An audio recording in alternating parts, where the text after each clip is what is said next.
Jax Taylor was on Watch What Happens Live. I've never seen the Bravo community so united than they were when Jax Taylor was on Watch What Happens Live. You know how Andy tweets out, like, hey, send me your questions for the guest? At least on Threads, there wasn't a single question in the comments. It was just, why is Jax going to be on Watch What Happens Live? Why are you giving him a platform? We don't want to see him anymore. Why are you doing this to us? Jax is terrible. Like, there wasn't, what are we going to ask Jax? What question is he going to answer truthfully anyway? Like, I don't need to, there's nothing that I can, even the poll, hey, you know how they always do the polls? I'm like, oh, we're going to just do business as usual with Jax there? No. And it was weird too, because at the beginning of the episode, Andy always does like we got a lot of questions for you coming in. And they like at the very top of the episode, they'll do that, do the intros. And then, oh, we got a lot of questions for you. The question I'm getting the most well, he couldn't even say we have a lot of questions. He was like, you know, we have a lot of people saying that, you know, honestly, just saying that you shouldn't even be here. And he's like, yeah, I know. I've upset a lot of people. He could barely eke out any kindness. He wanted to yell at all of us who wrote those comments. Like, he just I could see the hate in his face when Andy said that. But he had to pretend. That's when he'd be like, I want to apologize. Well, let me say this. I only watched maybe 3 minutes, because once he started talking, I was just there to be like, maybe there is a different energy here. But there wasn't. It was the exact same energy he brings to the after show. And they keep making Schwartz go with Jax. Schwartz is in the after show with Jax. Schwartz lives next door to Jax. Schwartz keeps getting asked to do things with Jax. And he's like, I'm not trying to be associated with this guy so much, okay? However, if he wants to be on Watch What Happens Live and have his, you know, because what else does Schwartz have going on? He's got to kind of suck it up. Schwartz did say, though, he said, because Andy's like, do you think he's changed? Okay. Schwartz goes, I think he knows how to say the things on the surface to make it sound like he's changed, but I don't think he's changed, really, to the people who matter, basically, is what he said. I knew it was going to be bad. I knew it was going to be bad when Andy, you know, they do those little like pre-show commercials when you're watching whatever show is currently on. Like, they'll be like, it's Andy. Hey, tonight we've got so-and-so and so-and-so on Watch What Happens Live. Tune in. Andy went, hey, tonight we have Tom Schwartz and Jax Taylor, and we're gonna really give it to Jax. We're gonna really give it to him. We are. I was like, oh, sure you are. Mm-hmm. Just him getting the invitation to be there, that's the problem. As long as he keeps getting these opportunities, he is just so dangerous. But I was happy to see how united all of us were. We came together. Even every clip they posted is like this. Like, every clip from his Watch What Happens Live appearance, it's the same comments, all the same thing. We don't want Jax on our screens. Get him off our screens. Why is he going to BravoCon? You freaks? What are you doing? Hell no. Get him the hell out. All right. Well, obviously, we're going to get into the Valley today. Hi. Welcome back to She's Speaking with Emily Hanks. I am Emily, and if you are new here, please make sure you are subscribed and following the show. And also, if you're watching on YouTube, give this video a like, leave a little comment, say hi. All right, now let's do this.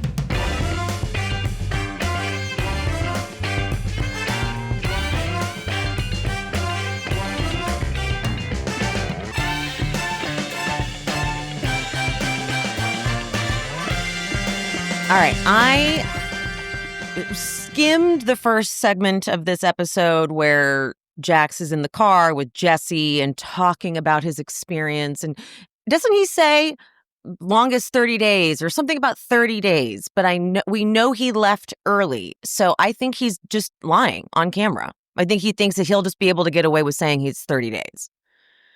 But I can't hear him. I can't listen to this guy talk anymore. It's too much. They give him a whole post-rehab confessional set up with all of his bullshit that he gets to say. I'm not going to keep torturing myself, and I don't need to keep torturing you guys with it. So, the one thing I'm gonna point out a few things that Jax says, even though I'm reluctant to do so, but you know, I can't help it. But at one point when Jax is in the house with Jesse. First when Jax and Jesse go to walk in, Jax is like, well, I know she packed up stuff, but I'm taking way more than that. But then once he gets in, he's like, well, no, I'm leaving her the couch. I mean, basically, I'm doing this for my son, because my son, I don't want to take things away from my son. It's already bad enough that I made her move around with my son, but, I'm doing this for him. I'm like, oh, don't even try it. Don't even try it. But he goes, Brittany needs to know that this house must go on the market immediately. Why?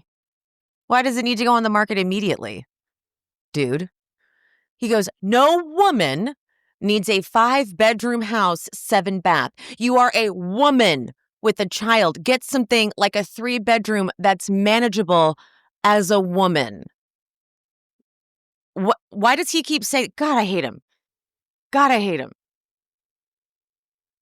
Jax admits, he admits right there on camera. He admits he stopped paying the bills after he found out about Julian and said, great, I hope this house does go into foreclosure. And Jesse is trying to I feel like Jesse's dancing a fine line too, and I'm not trying to give him a compliment. But Jesse does see that Jax is saying crazy things, but he's also like, I can't go too hard on him, I guess, because I'm trying not to scare him off. But this is abhorrent behavior. This is not behavior you can be like, he can be a little shitty sometimes. No. But then Jax invites himself to Jesse's house because Zach is throwing Benji a welcome back party. Didn't want to go over the hill. He wanted to stay over on their side of the hill. That's what we call it here in LA. Want to stay on that side of the hill. And so Jesse's like, I'll do it. Jesse's really trying to make more friends in the cast because he's playing long game. Michelle is not doing a great job with the strategizing and the maneuvering in terms of the show, but Jesse, who's a narcissist, is very good at it. So he knows what he's doing. So he's going to throw this party, and Jax is like, well, I don't care. I'm going. I don't care. He's like, I just got out of rehab. I want to go out. Yeah, totally. Yeah. Mm-hmm. Cool.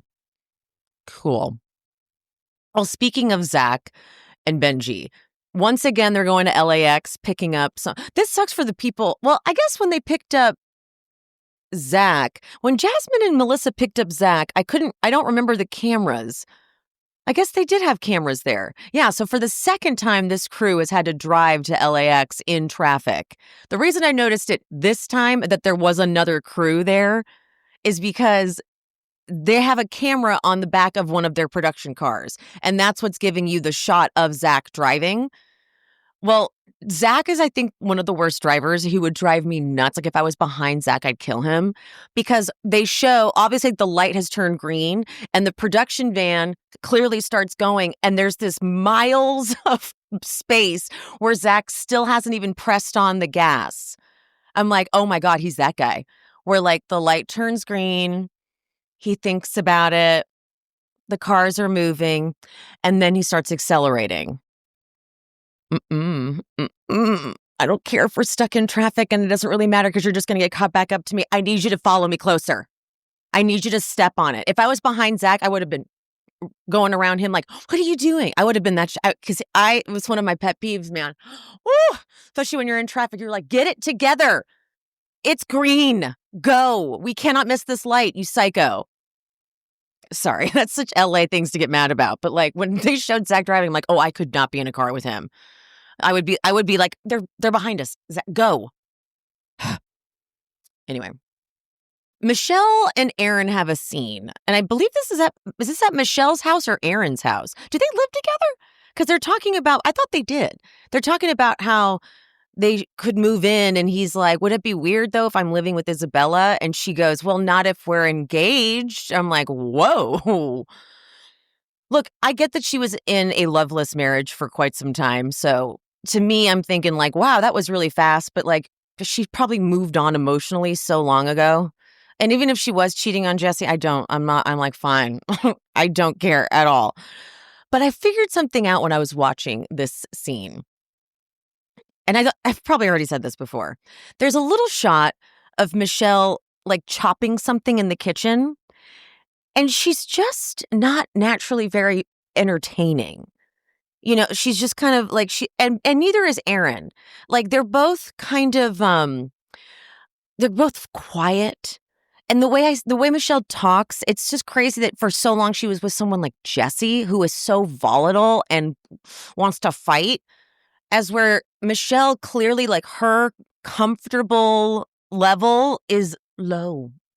It's quiet because they both just kind of don't say much. And her mom is dying at this point. And so she's sad. But then Jesse said Isabella could not spend time with her grandmother. Okay, put a pin in that. Put a fucking pin in that. Because when he tries to spin it later, when Nia talks to him about it, oh my God, I was like, you motherfucker. But it's like Michelle is just not like a wild animated person. She's just very boring. And it's hard to hear her talk. She's just very slow getting the words out. But clearly the matchup between her and Jesse was not good. Because energetically, they made no sense together even last season because it was like the end of their marriage. But like, just thinking that now, I'm like, how did they ever manage this? I bet she was attracted to that like energy. And I bet he love bombed. Oh, I bet he love bombed, actually. Totally. That's exactly what he did. Got it. All right. The guys go to the smokehouse. And when Brittany says later that Jax hadn't seen his son, and I thought, wait a minute. So he went and did this dinner. I just assumed Jax had gotten out and immediately saw Cruz. I just assumed that's what had happened. But here he is making sure on camera that they're filming a scene with him in it because that's all he's been stewing about. This is my show and they're moving on without me. But the real story here is Danny and Jason. So Danny comes in. And Jason kind of stands up like, hey, I got your text, but I just want to say we're not good right now. We can talk about whatever, but just not tonight. Then they have to like stand there. They're like, okay. Hi. Other people, like there's other guys are already there and they're like, oh, okay. Huh. I'm just going to wait for our table here then. Like uncomfortable. Okay, but Jax gives this bullshit speech at the top of the dinner where he spreads very irresponsible ideas about sobriety, honestly. You know, about like how he can drink and it's not... Anger's my problem. This is his big speech. Anger, because he had every intention of partying. Anger's my issue. That's my drug. Anger is. Like me with anger. Anger's my problem. Nothing else. Nothing else. Copy that. Who's this Dave guy? It says like Jax's business partner. But Dave brings up, he's like, and then I heard last night you guys took over his bar and called it Britt's bar. I'm like, relax, motherfucker. But then why is Jax so mad at Danny specifically? Jesse was there. Jason was there. Why is Danny getting blamed? He didn't wear a shirt, or did he? No, he didn't wear a shirt. Like, he was respectful. That was bizarre. Very bizarre. But Jax, I can tell he's just trying to have a scene. He's trying to make sure he gets some camera time. So he's like, so what happened in Santa Barbara? And then they're like, oh, a lot happened. And he asks Danny, there weren't any bottles of tequila hidden in the pantry? Didn't Dark Side Danny come out? And okay, this is when it gets wild.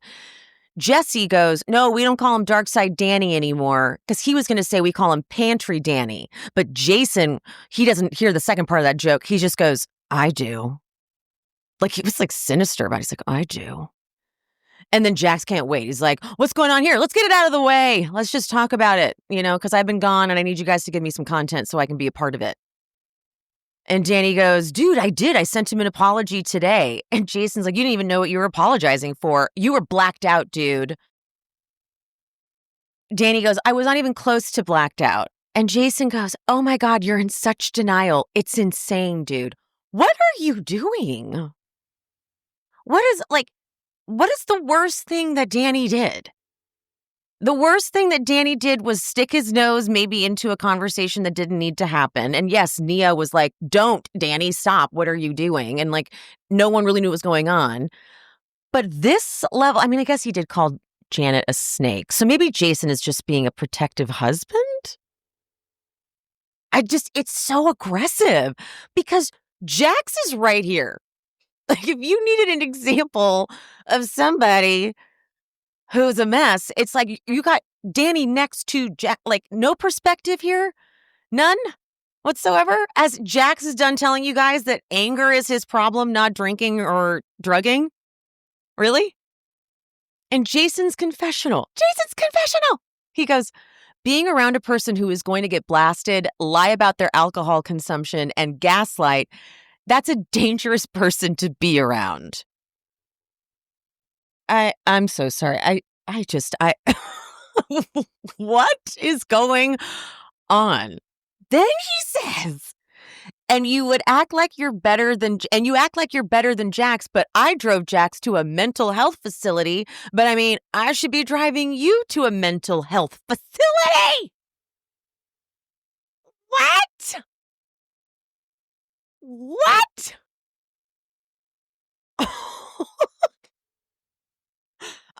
I'm blown away. And are you really trying to be like, all right, well, I took Jax to get his help. You need your help. I'm like, oh yeah, because Jax seems real cured right now. Jax is doing real well and all. But then Jax has the nerve to chime in here and goes, you have been kicked out of my bar a couple times for these kinds of things. Okay. I know I have said that I think Danny is not looking at his own stuff with the drinking, but I don't expect Danny to sit there and take this from Jax. From Jax. Okay, Jason, not great either, but Jax, are you fucking serious? And then Jax goes, I thought maybe you'd be like, yeah, this is a problem. Just like anger's my problem, anger. Got it. He will say this over and over again. And Danny goes, this is getting blown out of proportion. And Jason goes, you don't want to stop drinking, so of course you want to make it like that. Oh, God. And Danny goes, I rarely even drink. And Jason says, an alcoholic doesn't mean you have to drink every day. Don't call him an alcoholic. Don't call him an alcoholic. Being a bad drunk is not a crime. But in no way do I look at Dan. I don't think Danny is like dependent on alcohol. Like I don't. I think he's oddly defensive about his drinking, which has become an issue before. I think that that's a real thing, and he's not a great drunk. Not everybody is. But I don't think that I would not call him an alcoholic. Not sitting next to Jax fucking Taylor, who just got done saying he's going to keep drinking. I'll have some drinks if I go out. I'll have some drinks when I go. And Jason says to Danny, I don't think you can regulate. Where was this for your friend? Where was this for Jax? And Jax loves this. Jax is like obsessed with it. He's like, we're all friends here, guys. And his stupid confessional, he's like, oh, I'm just happy Danny can take the heat off of me. Shut up. All right. At Jesse's house for Benji's party, Brittany has not spoken to Jax since he left rehab, and when she says he hasn't even tried to see his son, and they show the montage of what he got done instead, the Botox, the haircut, the dinner with the guys. I think in the after show, because I said, I skimmed it. I didn't want to hear much from him. I think in the after show is where Jax says something about how she's saying that I didn't want to see my son, but that's not true. I mean, yeah, I wanted to, get myself feeling better and take care of myself and be feeling good. Yeah. Okay. Sure. Cool. Jasmine leaving the welcome back Benji sign at the front, even though they're all hiding in the back, was classic. Zach is like, are you well, here's your party. And then they go ahead and they're like, surprise. He's like, we already saw it because you put it in the front. Amazing. But okay, now Janet and Nia, they have their chat. Okay. See, I'm going to say something really fucking weird. Not weird, maybe, but I do think that Janet is giving good TV because she's such a villain. And like going up against Nia, and Nia's got that like shaky voice where she just seems like the sweetest little thing ever. And then Janet is just a cold bitch, just being so wild. I'm like, okay. I mean, it's good because it's getting Nia to step up too. It's getting Nia to be like, oh, fuck yourself. Like, you know what I mean? So I'm not mad at this from an entertainment standpoint. Do I like it? No. So Janet is just so smug. I feel like if Janet was approaching this with a different energy, Nia would be a little bit more honest, because Nia herself was like freaking out because Danny was too drunk and was talking and being kind of annoying. And she was like, she was nervous. We saw her. She went to the bar, all that stuff. But because Janet's little face is so damn smug, I feel like Nia is just wanting to defend him and be like, what are you talking about? Because Janet's like, I did talk negatively about Daniel because I thought his actions were horrible. And it's just so like smug to say. It's just like so self-righteous. I felt his actions were horrible. And that's Nia's like, horrible? Horrible? Look, I'm sorry all this happened, but at the same time, if your husband's going to a bar and getting blacked out and acting a fool and making women uncomfortable, it's gonna get talked about. And then I'm sure it doesn't look good, and it's concerning for you if he's blacked out again a couple days ago yelling at me in the middle of a bar.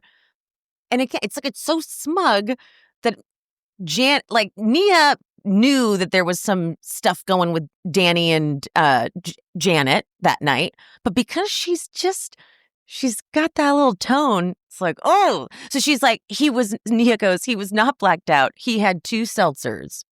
Okay, well, we know that's not true. And we know that you knew that wasn't true. But Janet's like, if he has that kind of behavior after 2 seltzers, that's also concerning. Bitch. Nia plays dumb. What kind of behavior? Butting into conversations, saying I'm a snake. And she goes, if he wants to own that as sober behavior, then maybe he's not a drunk asshole. Maybe he's just an asshole. Janet,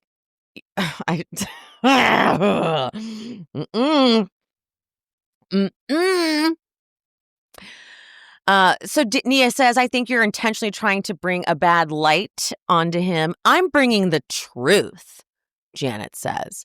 But if you're just going to sweep it under the rug, you fucking... Nia says, but Nia gets her together. She goes, I'm not sweeping anything under the rug, Janet. I'm talking to you directly. Things are handled directly in my marriage, so you need to watch what you're saying and the way you're saying things to me. And Janet, she stands up so smug. She goes, okay, I'm good. I hate it. But I love it. Because it's like, it's so infuriating. Okay. Anyways, Janet then goes over and talks to Jason. And he just fully co-signs. Like, he hates Danny too. She's like, your husband's out here sexually assaulting women at bars and did stuff that I would consider horrible. And she's like, oh my God, horrible. And Jason's like, no, horrible. It's horrible. Horrible. And it wasn't great. It really wasn't great. But like, why are you guys being so self-righteous about it? You know, like, Jasmine's cool with him. Oh, man. Anyway, Jax arrives. Kristen has a whole conversation with him, but it's disturbing. You could see how angry he still is at Brittany, and he's still saying the same shit. I'm sad too. It takes 2. It takes 2. Okay? Nope. Not happening. At one point, Jack's like not really knowing where to go, and he goes, oh my God, it's so hard. Everyone's drinking. But then he goes, I need to get something in my hand. And then he goes on and on about how he's like, no, I am going to drink. I can still drink because anger is my problem. But I'm not drinking tonight. I'm just not drinking tonight. But anger is my problem. But like, it's not drinking. But I'm just not going to drink tonight. What? But this is where, okay, then Nia and Danny get a chance to talk to Jesse. And Nia calls him out for not letting Isabella see her grandmother. And Jesse goes, it's because, and he starts crying, Isabella has been through so much, and we need to have a talk with her about death and mortality first. So wait, Bullshit, by the way. You could have said that to Michelle. Instead of just saying no, you could have said to Michelle, can we have a conversation with her together about death and mortality because I want her to see her grandmother? But Jesse did not anticipate Nia stepping in and saying, because Nia was in tears. She's like, if she has a chance to see her grandmother, let her see her grandmother, because obviously this meant a lot to Nia personally. And Jesse's like, oh yeah, no, totally. We definitely need to talk to Isabella about death first, though. That's the reason. That's the reason why. But after we have that conversation, bullshit, Jesse, bullshit. I'm still watching your manipulative ass. Okay, I'm still watching just because Jax is here now. I'm still here. But then the best scene. So Jax is in the kitchen with that life coach guy, Jesse's life coach guy, and Zach comes in. But then the life coach guy is like, wait, what's outside? And then he goes outside to check on something, which leaves the two of them alone. And so Jax is like all awkward. He's like, nice little shindig you have here for your boyfriend. And Zach's like, yeah, everything with Benji's going great. And if I'm being honest, like, I'm proud of you for doing what you just did. Like, reluctantly, he's like, okay, fine. And Jax is like, yeah, I feel pretty good about it. I went after some stuff I told myself I would take to the grave. I was in therapy for 7 hours a day, 30 days straight. And Zach goes, but in between those 7 hours, did you listen to these doctors? And Jax says, yeah, just writing and journaling. Zach goes, did those journalings include text messages to Brittany? And Jax, his whole face changes. He goes, she took my son away from me and said she was going to bring him here and then reneged on it. It's like he was right back in the rehab. He's like, bring him here. And she didn't. And Zach, thank God it was Zach he was talking to. Zach goes, Brittany did not take your son away from you. And Jax is like, but she decided I'm not going to bring him. That's what happened. And Zach's like, because you uncovered cameras on your hour break that you have at this random rehab allows you to have. You uncovered cameras. And then Jax gets all offended. Jax goes, it's not random. It's a beautiful rehab. Oh, I bet. Oh, I bet it's a beautiful fucking rehab. Oh, no, you're going to be offended on behalf of the rehab? And Jax goes, I don't need aggressiveness. Moving forward, we're not talking about texts. We're not talking about what I did 5 years ago. Classic. The exaggeration of things, right? And Zach goes, I'm talking about 5 days ago. You had uncovered cameras that you had covered. She didn't notice. That's kind of shady, isn't it? And Jax looks at him and just goes, it's my house. Oh. And then in Jax's confessional, he says, I took down the covering of the cameras because I wanted to see who's coming into my house while I was away. I don't know who's coming in and out. I don't want men coming into my house. My son's there. Motherfucker, we know you've been bringing chicks over. Okay, you crazy? And then Jax goes, I'm not going to sit here and do this because everybody in this place needs rehab. We've heard that from his mouth so much. He has said that so many times. And then he goes, I've seen pictures of you screaming and yelling and banging doors. And Zach goes, 1,000%. I go to therapy.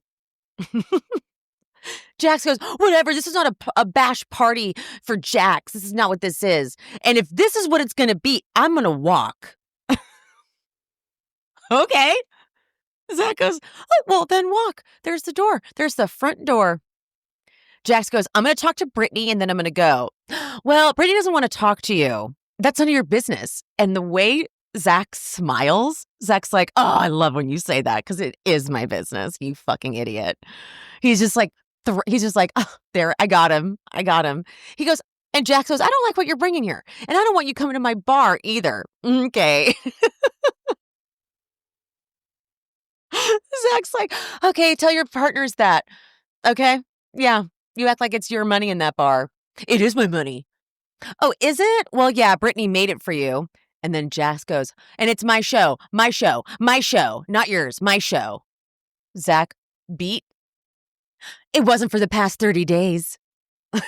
Yes, Zach. I could rewatch that over and over. Then Jax finally leaves because he was like yelling at producers, like, I want to talk to Brittany. And they're like, she's not going to talk to you.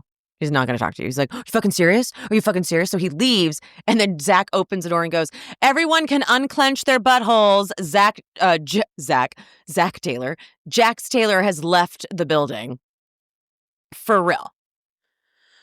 I could not rewatch the scene where Jax goes to the house with Schwartz and Jason to like pack up more stuff. And it's just vile. It's so vile. And Jason is trying to relay messages from Brittany, but you can just see how seething and angry and scary he still is. It's just, I couldn't rewatch it again for notes. I'm like, we get the gist. Schwartz and Jason are like, don't do what you're doing. Don't like, it's just like whatever you need, whatever you want. And he's like, what are you fucking talking about? I'm not going to say that to her. He still thinks that Brittany did something wrong. Oh, it's so bad. It's scary. Jax even tried to throw out a photo of Brittany's dad, like a big one that had clearly been on the wall. Because she comes home and she's like, he tried to throw out a picture of my dad. And of course he uncovered the cameras. Of course he did. Brittany exposed Jax's burner account, Frank_Drummond. You guys, I remember these comments. He's a legend. I remember these comments. I remember seeing that name, and because like, no joke, every single comment would be bad, and then there would be like one random comment. And now it's like, that was Jax. And then he DMs Brittany from it. So she's like, I know it's him. Girl. Talking to Jax. But then we pick back up with Jax now in his condo. This, I didn't realize how, like, it is next door sharing a balcony with Schwartz. Like, they look like it's all one unit. So good luck, Schwartz. But he gets served. Jax gets served. But when he first gets the paperwork, he's like, oh, this is for my podcast. Oh, okay. It's like, so he knows he could get sued for the podcast RSS feed that he's supposed to hand over to Brittany, but still has not. He knows that. And so he was waiting on it, but instead, no, it's a divorce. But thank God Schwartz is there to keep him semi-grounded, because he's like, honestly, in terms of divorce, this is a love letter. It's like quick, expeditiously, out of court, minimal cost, whatever. But then he goes, the custody thing is a little rough. And Jax is like, what do you mean, what custody thing? What is it? And Schwartz is like, well, read it. Read it right there. And then in Jax's confessional, you've had ample time to learn about this, buddy. He's like, I don't know what full legal custody means. Look it up, dumbass. And then he says his line. I hate it. We saw it in the trailer. I was a terrible husband. Great father. Terrible husband. You were not a great father. No, you were not. You were not a great father. You are actually a very horrible father. Period. End of discussion. Okay? Well, then the articles drop that Brittany had filed. And he's like, wow. And then he goes, we're both so hurt. We both hurt each other so much these last few years. But we both did it to each other. So but then he goes, in his confessional, obviously rehearsed, it's safe to say that these are no longer the best days of our lives. They should have cut that. They should not have left that in, because it just showed that it just proved, actually, that proves that as long as he's on this show, he's not going to learn anything. As long as he's on this show getting attention, it's just going to be all for show. It's another level. And I know that Jesse is bad, but when I see this, I'm thinking of Michelle. I'm like, Michelle, I know you want to say that you have it worse with Jesse.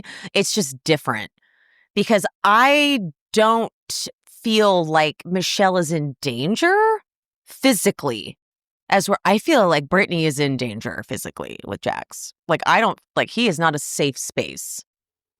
For real, though. I was surprised we got like a whole support hotline at the end. Like, if you or someone you know is struggling with addiction, I was like, wow, or mental health maybe. Finally, they heard us, because I think a bunch of people have been commenting, it'd be nice if you could put some like help and support lines, since this is such a heavy topic you keep bringing up every single fucking week. So, again, I did not really watch the after show because it was very predominantly Jax focused. But again, they did not discuss Danny's drinking, which was a topic. If it happens in the episode, they discuss it in the after show. And they didn't discuss it last week when I thought, oh, maybe they're saving it for this week. But they didn't. So I just think that that's interesting. They would usually just kind of cover everything. And I don't know if they're like, we're not talking about that. I don't know if maybe that's because Nia just had her baby and maybe they're trying to like spare her and spare them. I don't know. But they always talk about what happens in the episode. So that is just like a little interesting. But yeah, that's it. I'm not talking about any more after show Jax nonsense. I started to watch and then I was like, I don't need to do this to myself. I don't have to do this anymore. So I just skimmed. Don't need to hear it. But okay, that wraps us up for today. I will be getting out a Miami episode probably tomorrow because I will be needing to cover both episodes 1 and 2. And this Sunday, we will be going live. That's what we had planned last week. Sorry if you guys didn't see the messages, but my Wi-Fi was out on Sunday, which felt like a hate crime, honestly. And it didn't even come back on till like the next day. So it was frustrating. But I couldn't go live. And Kendrick's weeks during the week are so crazy. So we were going to try to do a special episode, but he doesn't even have the time. So we're just going to have to catch up on Sunday, make up for it this week. So yeah. All right, guys. Love you so, so much. Mean it. I'll see you next time. Bye. Thanks for tuning in to She's Speaking with Emily Hanks. This show is produced, hosted, and edited by me, Emily, and brought to you in partnership with Cloud 10 Media. If you are looking for bonus content, check out the Patreon. The link is in the description. To show some support, you can hit that subscribe button and turn on notifications so you never miss an episode. Another free way to support the pod, please rate and/or review on whatever platform you listen. It's free, and it helps the algorithm or something. You can also head to buymeacoffee.com/shespeaks and buy me a coffee or two. Make sure you're following me on all social medias. I am She's Speaking with Emily Hanks across all platforms: Threads, TikTok, Instagram, Facebook. That's it. Thank you guys. See you soon.